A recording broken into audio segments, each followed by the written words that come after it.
আসসালামু আলাইকুম। আশা করি আপনারা সকলে অনেক অনেক ভালো আছেন। তো ইনশাআল্লাহ আল্লাহর রহমতে আমি ভালো আছি। তো আজকে আবার নতুন একটা ভিডিওতে স্বাগতম। তো আজকে আসলাম নতুন একটা ভিডিও নিয়ে। তো আমরা গরুর জন্য কিন্তু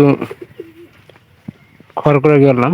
তো এখানকার বর্তমানে কিন্তু চারিপাশে সবাই ধানের আবাদ করছে। তা আমরাও মনে করেন যে কিছু খ্যার ক্রয় করে রেখে দিলাম, কারণ গরুগুলা তো অবশ্যই খাওয়ার দেবো, না খাওয়ালে তো আর চলতেছে না। তো এই কথা চিন্তা করে আমরা 300 আটে কিনছি। অবশ্যই গরুর খ্যারের প্রয়োজনটা খুব এখন বেশি। এই যে দেখেন কয়টা আটে কিন্তু আমরা করে দিচ্ছি। তো কত টাকা পিস নিল, তো এই হিসাবে এই একটা আড়ির দাম আপনার নিচ্ছিল 5 টাকা পিস করে। তো 300 আটে কিনছি 1500 টাকা। তার মধ্যে কিন্তু কিছু ফ্রিও পাইছি আর কি। কিছু আটে আমরা ফ্রি পাইছি। তো 16টার মতো না মা, 16টার দাম কম করে এলিও 80 টাকা দাম আছে 16 আটে। তো এটা হলো খাওয়ার মডেল। যদি একটু কাটা দিত তাহলে কিন্তু সবচেয়ে বেশি ভালো হইতো।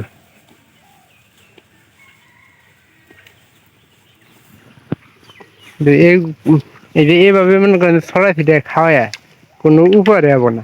আর এই যে আমরা এই আঠিগুলা ছড়া ছিটাই দিচ্ছি, এগুলা খরাই কি করবা, উবি থাকি পুরা এটা ছড়াই দিচ্ছি। কিছুক্ষণ আগে আমরা দুই ভাই মনে করেন যে এই যে খড়গুলা যে নিয়ে গেছি, ওই যে ওই লাস্ট পর্যন্ত ওই যে রাস্তার ওই পর্যন্ত নিচ্ছি। তো এখন বলতে পারতেছি না যে কতগুলা হবো, কারণ গরুর খেয়ার কদিন পর পরই লাগে। আর করো না ভাঙবো না, আর ভাঙতে আসছে যে এখানে তো খড় রেখে দিমু, খড় শুকানোর পর এভাবে যদি আঠি হিসাবে রেখে দিই তাহলে দেখা যাবো যে যে কোনো সময় আপনার সমস্যা উঠবে কি জানেন, যে আমাদের এই যে খড়ের মধ্যে এই যে কাঁচা আটি থাকার কারণে এর ভিতরে কিন্তু স্মৃতি পড়ে যাইতেছে। এবং কি স্মৃতি পড়লে আপনার একটা বিষয় হলো যে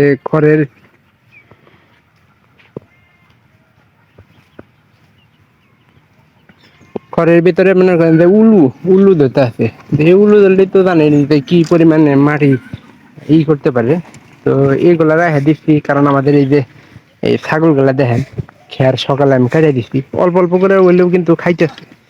তো খেয়ার খাইলে ছাগলের মানে অনেকটা কিন্তু ভালো। আমি যা মনে করি যে ছাগল খেয়ার খাইলে ছাগলের আপনার এই খেরের মধ্যে যে থাকে, খেয়ার খাইলে অল্প দিনে কিন্তু মোটা হয়ে যায় ছাগল।